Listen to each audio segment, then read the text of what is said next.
My friend Jacob invited me, Jake and Craig, for a sleepover at his house. His parents had been out all day and had called to say they would be out for the night as well. We were all learning to play the guitar, so we spent the evening in Jacob's room, practicing and jamming together.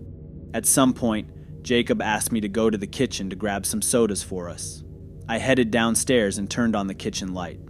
To my surprise, Jacob's grandpa was sitting at the kitchen table in the dark, working on a crossword puzzle.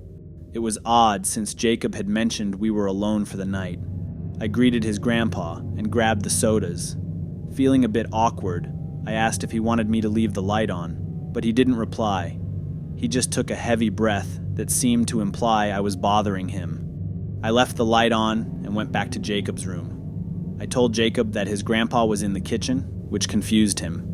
He insisted that his grandpa hadn't been there all day and that we were indeed alone. Alarmed, Jacob rushed downstairs, but the kitchen light was off again and his grandpa was nowhere to be found. He thought I was playing a prank on him, so we brushed it off and kept playing guitar. About 30 minutes later, we decided to go downstairs to watch TV in the living room. We were engrossed in a show when suddenly Jacob's grandpa walked out of the kitchen and through the living room. Jacob, visibly scared, asked him what he was doing there and how he had gotten in. His grandpa didn't even look at us. He seemed lost in his own world. He simply told us not to worry about him, said goodbye, and left through the front door. We were all stunned and confused, especially Jacob, who had no idea what was happening. An hour later, Jacob's parents unexpectedly returned home. His mother entered the living room, tears streaming down her face. Jacob asked her what was wrong, and his father came in and broke the news that they had spent the entire day at the hospital with his grandpa, who had passed away a few hours ago. They hadn't told Jacob earlier because they didn't want to worry him. The room fell silent. Jacob's face looked paralyzed with shock. He managed to tell his parents that we had just seen his grandpa. We recounted our encounter, and his parents were as terrified as we were. They couldn't believe it, insisting that he had been at the hospital all day.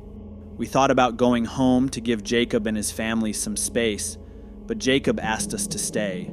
The company would comfort him, he said. That night was filled with a sense of disbelief and fear that none of us could shake.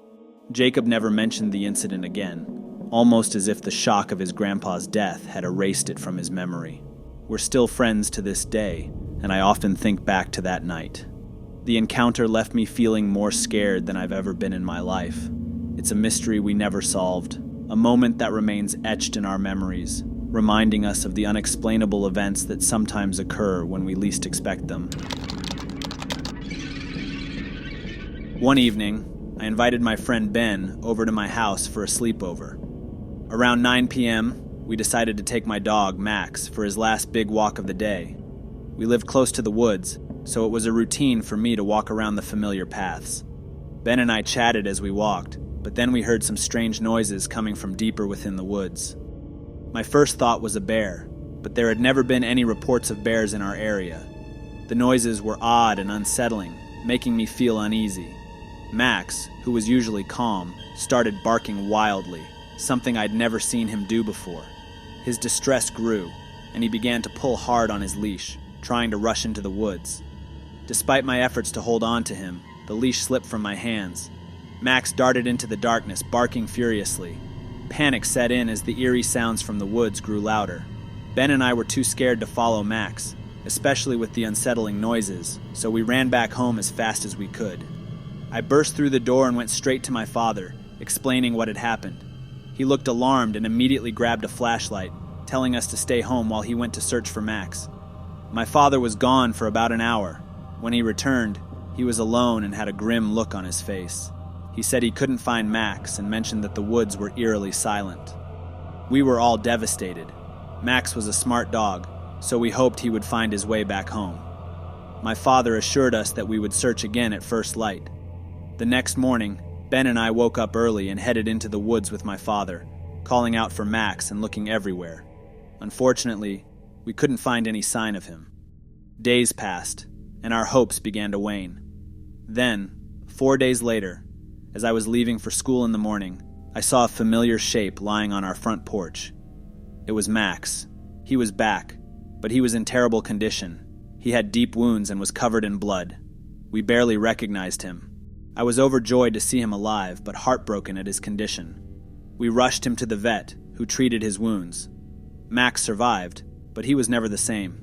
Since that night, he was always on edge, barking at any noise coming from outside. He seemed perpetually distressed and alert. We never figured out what Max encountered in the woods that night. Whatever it was left a lasting impact on him. We speculated endlessly about what could have happened, but the truth remained a mystery. The experience left a mark on all of us, a reminder of the unknown dangers that sometimes lurk just beyond the familiar paths we tread. Back when I was 15, my best friend Anna invited me and our other friend Lois for a sleepover. We spent the evening talking about the boys from school, watching TV, and eventually decided to order a pizza. When the pizza arrived, Anna opened the door. As the delivery guy handed over the pizza, I couldn't shake the weird feeling he gave me. After Anna paid, he asked her if we girls were alone at home tonight. It was such a creepy question. Anna tried to lie, saying, "No, my mom is upstairs," but she didn't sound very convincing. The guy left, but we were all feeling uneasy about the encounter. We ate the pizza and continued watching TV, but about 2 hours later, there was a knock on the door. Anna didn't want to open it, so we stayed quiet, pretending we didn't hear. The person kept knocking. After a while, he claimed to be with the police, saying they had received reports of loud music coming from our house. Anna, hesitating, managed to say, "You must be at the wrong house. I'm not hearing any music here." The guy insisted, repeatedly stating our house number. I told Anna not to open the door and to hold on. Just then, we heard someone trying to open the back door. That's when we knew this wasn't the police. Anna grabbed our hands and led us to the closet in her room. From there, she called the real police. We had no idea if the intruders had managed to get inside the house yet. Minutes later, we heard shouting from the street. It seemed like the police had arrived and spotted the guy at our front door. From what we could hear, the guy must have tried to run, but the police caught him. But we still heard noises from the back of the house. There was another person out there. Anna showed incredible bravery. She left the closet, ran to her window, and screamed to the police that there was someone else at the back door. The officers immediately ran around the house to check, but the second person must have fled. We let the police inside to search the house, relieved to find that no one else was there. The next day, the officers returned to tell us that they had searched the neighborhood and found the second man. Both men were arrested, and the police assured us that they wouldn't be bothering us anymore. The fear and adrenaline from that night stayed with us for a long time. It was terrifying to think about what might have happened if Anna hadn't been quick-thinking and brave. Even though it was a close call, we were grateful that we had made it through safely. The experience brought us closer together, but it also made us more cautious. Sleepovers weren't quite the same after that, and we never forgot the lesson we learned that night. Trust your instincts, and always stay alert. One weekend, I went to my friend Mike's uncle's farm for a getaway. We were excited about riding horses and spending time by the river that ran behind the farm. Mike's uncle worked late, so we often found ourselves alone until about 2 a.m. One night, we were asleep when a loud blast echoed through the house, coming from the direction of the living room. Strange sounds followed. Startled and scared, Mike and I jumped out of bed and rushed to see what was happening. To our surprise, we found a cow standing in the living room, having broken through the door. The cow was distressed, making terrifying sounds, and we were utterly confused. After a few minutes, the cow suddenly collapsed on the floor. We didn't know if it had died or just passed out. Upon closer inspection, we noticed some spikes on its back, resembling tranquilizer darts. Our confusion turned to concern as we heard more noises coming from the barn. It sounded like more cows were in distress. We started running towards the barn, but halfway there we heard giggles. It became clear that someone was trying to mess with the farm. Mike asked me to wait while he ran back to grab his uncle's rifle. Armed, we headed to the barn, where we found more cows lying on the ground. We followed the sound of giggles to the back of the barn, where we encountered the strangest sight, a small creature, about 4 feet tall, that looked like a monkey but had eerie red eyes. The creature seemed scared and was making odd gestures with its arms.